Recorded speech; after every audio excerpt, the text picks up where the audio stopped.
와룡봉추입니다. 자, 오늘 12월 6일 월요일 아침입니다.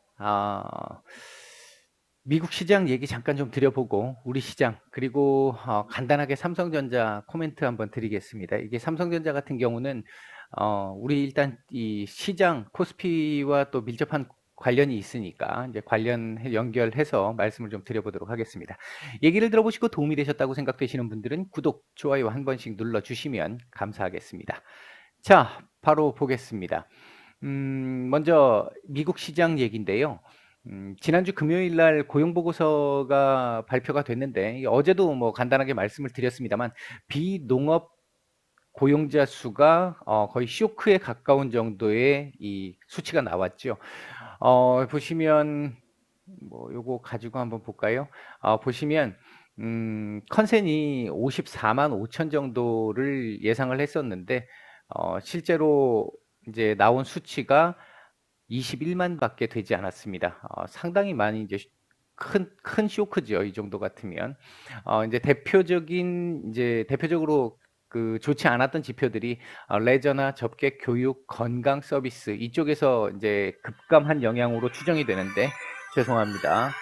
이 스팸 전화들이 워낙 많이 와서 그다음에 이제 실업률 같은 경우는 4.2%로 컨센보다 양호한 모습을 보였는데요. 이제 이 부분이 연준의 지금 현재 매파적 어떤 그 발언을 그대로 지지해 줄 수 있는 이번 FOMC에서 아무래도 그 영향을 좀 볼 수 있는 부분 중에 하나였는데 이 부분이 좀 안정적으로 나오면서 매파적인 이 스탠스가 계속 유지될 가능성이 상당히 높아졌다.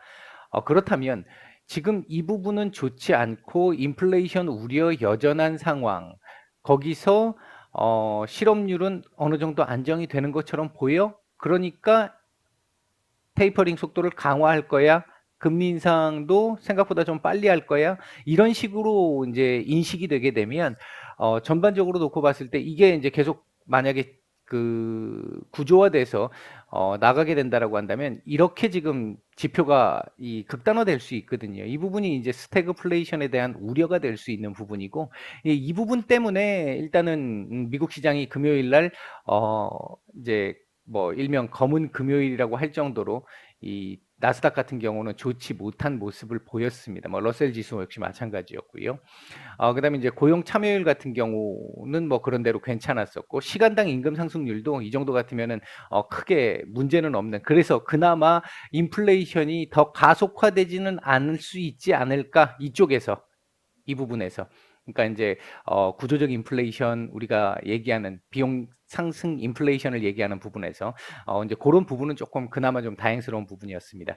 그다음에 이제 11월 ISM 서비스업 지수 같은 경우도 생각보다 좀 괜찮게 나와서 뭐 이건 생각보다 그러니까 컨센보다 괜찮았습니다만 괜찮을 거라고 어느 정도 이제 예상을 했으니까 그런 부분이 좀 있었었고요.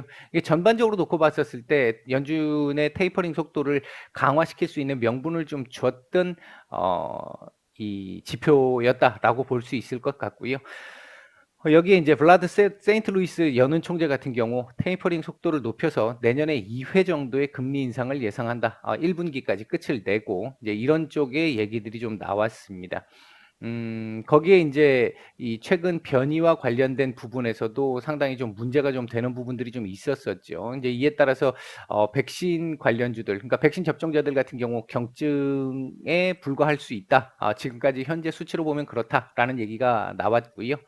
어, 이제 IMF 총재 같은 경우에 글로벌 경제 성장률 전망치 하향 조정 언급 가능성 이런 정도 그러니까 그러니까 이 하향 조정 가능성을 언급했다라고 하는 이 부분도 미국 시장 급락에 좀 영향을 좀 줬던 부분이 있었고요. 금요일 밤에 헝다가 올빼미 공시를 해서 디폴트 관련한 내용들이 좀 나왔는데 글쎄요. 이 부분은 제가 일단은 생각하고 있기로는 현재 중국 정부도 지금 개입을 하고 있고 인민은행도 개입을 하고 있는 상태이기 때문에 어느 정도 질서 있는 파산을 만들어내는 그쪽으로 유도를 하면서 연착륙을 시킬 가능성에 조금 더 이 무게를 좀 두고는 있습니다. 일단 이 부분은 오늘 아침 이제 중국 시장이 개장됐었을 때 그 여파가 어느 정도 나올지는 실제적으로 좀 지켜봐야 될 부분이 좀 남아 있습니다. 그리고 인제 제가 어제도 이 말씀을 좀 드렸는데 오늘 아침에 미국 바이오메디컬 정보 분석 업체 중에 하나인 엠퍼런스 쪽에서 어 이 논문이 하나 나왔는데 어 전반적으로 봤었을 때 "전파력은 강하지만 중증화 가능성은 낮다."라는 거를 시사하는 연기 서열을 보였다라는 하는 이제 결과가 나오면서 그래도 쪼끔 생각보다 좀 어 '양호한 흐름으로 지나갈 수 있지 않을까.' 하는 기대감들이 또 일부 쪼끔 나온 모습이 있습니다. 오늘 아침에 나온 얘기예요. 일단 뭐 미국 시장 같은 경우는 전체적으로 위에 말씀드렸던 그런 영향으로 하락을 했는데 생각보다 많이 하락폭이 좀 컸습니다. 제가 말씀드릴 때 "이 자리 정도까지는 찍어도 뭐 전혀 문제가 없다."라고 말씀을 드렸는데 이 자리를 지금 이탈을 했단 말이에요. 인제 쪼끔 경계 심리를 가질 수 있는 상황이 될 수 있겠다. 그리고 제가 지난주에 계속 말씀을 드렸던 것 중에 하나가 미국도 지금 일중 변동성이 굉장히 지금 큰 구간으로 가고 있는데 이 부분이 지금 쪼끔은 좀 찝찝하다 이 말씀을 지난주에 좀 드렸잖아요. 금요일 날도 사실 변동폭이 상당히 컸죠. 일단은 15,000 포인트 살짝 이탈을 한 이후에 다시 끄집어 올리긴 했는데 오늘 일단 이 자리 15,000 포인트 지키는지 여부가 상당히 중요할 것 같습니다. 장중 이탈 가능성이 있겠습니다만 결국 양봉 돌리면서 이 자리를 지켜낼 수 있느냐 그리고 어떤 정도의 몸통의 크기를 만들어 주면서 지켜내느냐에 따라서 이후 흐름이 쪼끔 결정될 수 있을 텐데 다음 주에 FOMC가 있단 말이에요. 그러면 이번 주 후반으로 갈수록 약간의 영향을 쪼끔 받을 수 있겠다라고 하는 부분이 있는데 제가 개인적으로 생각을 할 때는 지금 연준 쪽에서의 매파적 이 행보가 이 구간에서부터 계속 나왔단 말이죠. 그러니까 어제 오늘 얘기가 아니었어요. 없는 얘기가 아니었고 그 발언들과 함께 이미 어느 정도 선반영이 지금 된 부분이 일부 있단 말이죠. 이제 그 부분을 고려한다면 감안한다면 눈치 보기가 나오면서 이렇게 막 밑으로 내려 찍는 이런 흐름보다는 옆으로 길 가능성에 쪼끔 더 무게를 두고 있다. 다만 어디서 기느냐가 중요한데 제가 볼 때는 여기서 기어주는 게 제일 좋습니다. 일단 15,200 포인트 위에서 기어주는 게 가장 좋습니다. 일단 현재 흐름은 고렇게 볼 수 있겠고 오늘 일단 반등을 어떻게 만들어내느냐 양봉이냐 음봉이냐 양봉이라면 양봉의 몸통이 어느 정도 되고 오늘 고점이 얼마큼 될 것이냐 이게 상당히 좀 중요한 포인트가 될 수 있는 날입니다. 인제 이 부분 하나 체크를 해야 될 것 같고요.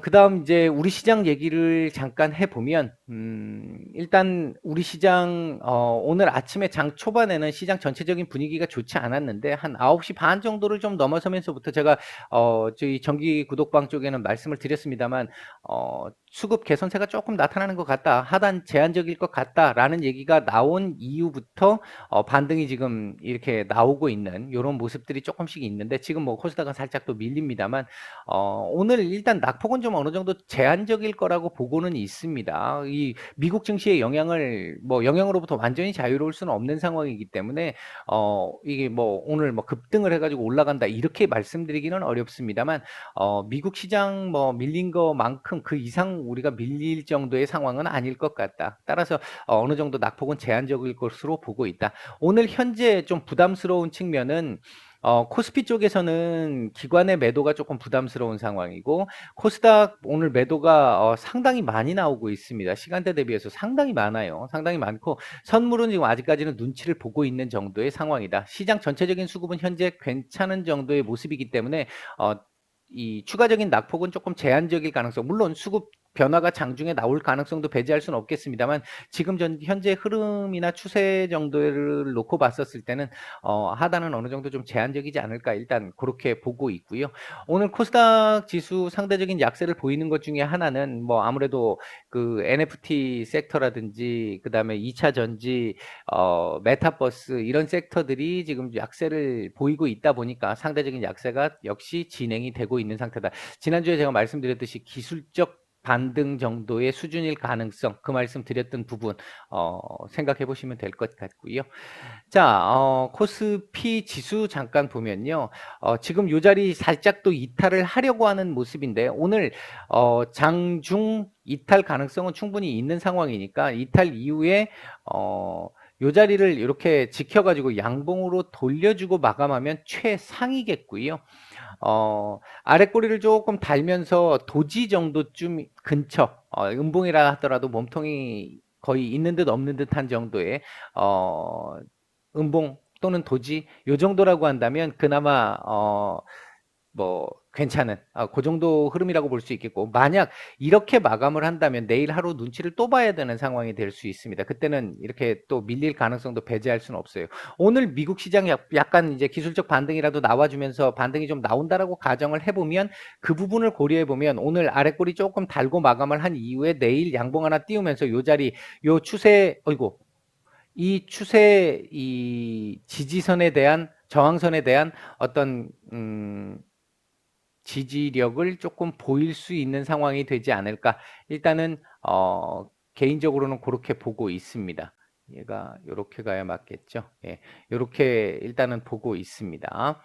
음, 코스닥 같은 경우가 오늘 상당히 좀 아쉬운데요. 그림 지난주에 금요일 날 이렇게 만들어 놓고 오늘 갭으로 이렇게 띄워서, 갭으로 그러니까 이 떨어져 가지고 이렇게 시작을 하면서 차트를 완전히 망가뜨려 놓은 상황이 돼 버렸습니다. 이렇게 되면 최소한 이 978포인트 정도 전후에서 지지를 기대해야 되는 정도의 상황, 현재로서는 조금 좋지 않은 그림을 만들었다. 오늘 시가 자체도 좋지 않은 모습이고, 이거 양봉으로 돌려주지 못하면 오늘 지금 이 상태에서 오늘 양봉으로 돌려서 예를 들어 이렇게 마감을 했다, 이런 식으로 마감을 했다, 그러면 이제 차트는 뭐 다시 만들어진다라고 볼 수 있겠습니다만, 이대로 마감한다면 차트는 상당히 좀 좋지 않은 모습이 될 수 있겠다. 일단 이렇게 말씀을 드릴 수 있겠습니다. 현재 움직이고 있는 섹터들 보게 되면 미디어 섹터들 조금 괜찮고요. 그러니까 오늘 그나마 코스피가 좀 버텨주고 있는 이 부분 중에 하나는 이 반도체 섹터들이 지금 조금씩 받쳐주고 있는데, 폴더블 섹터들, LED 장비 섹터들, 시스템 반도체 조금 장 초반보다는 이 반등 강도가 좀 약해지기는 했습니다만 어느 정도 지수를 조금씩 받쳐주려고 노력은 하고 있습니다. 그리고 이제 정치 테마주들 조금 움직이고 있고요. 그 정도 움직임입니다. 현재 외국인들 매수 중인 종목들 보게 되면 삼성전자 시간대 대비해서는 상당히 뭐 매수세가 나쁘지 않습니다. 괜찮습니다. 그 외에는 뭐 특별하게 말씀드릴 수 있는 정도의 상황은 없고요. 매도 상위 쪽에서는 SK 하이닉스, 네이버 정도 눈에 띕니다. 코스닥 쪽에서는 알테오젠, 파트론 정도가 눈에 띄는 정도의 매수가 좀 들어오고 있고요. 매도 상위 쪽에서는 에코프로비엠 매도 상당합니다. 에코프로비엠, 그 다음 한글과 컴퓨터, 덱스터, 현대바이오, 천보, 파마리서치, 카카오게임즈, HLB 생명과학, 셀트리온 헬스케어, 아프리카 TV, 오늘 이 코스닥 쪽에서 매도가 워낙 많이 나오다 보니까 매도 상위 종목들이 좀 많은 상황입니다. 일단 지금 현재 오전 흐름으로 놓고 봐가지고는 하단은 여기서 이제 금일 저점은 좀 찍었다라고 볼 수는 있는데, 다만 이제 우리가 좀 지켜봐야 될 부분은 잠시 후에 중국 시장이 개장을 했었을 때 중국이 급락만 나오지 않는다면, 이제 헝다 사태가 뭐 어제 오늘 얘기도 아니고 어느 정도 지금 정부가 대비를 안 하고 있는 것도 아니고 리커창 총리의 유동성 공급 발언도 있었잖아요. 이제 그런 부분들을 고려해 본다라고 한다면 낙폭은 좀 제한적일 거라고 보고 있고, 그렇게 된다, 중국이 그렇게 된다라고 한다면 우리 시장도 어느 정도 헝다의 어떤 우려는 조금 씻어낼 수 있지 않을까. 현재는 그 눈치를 보고 있는 정도의 상황이다, 이렇게 볼 수 있겠습니다. 오늘부터 이제 카톡방은 이제 없어졌는데요. 오늘 이제 다 완전히 없앨 거고요. 이제 정기 구독방에 계시는 분들을 대상으로 오후장 마감 브리핑부터 그러니까 시황부터 시작을 해서 이제 뭐 관심 종목에 관련된 부분들이나 이제 이런 부분들 말씀을 이제 이 정기 구독자 분들에게만 말씀을 드릴 예정입니다. 양해 부탁드리겠습니다. 마치겠습니다.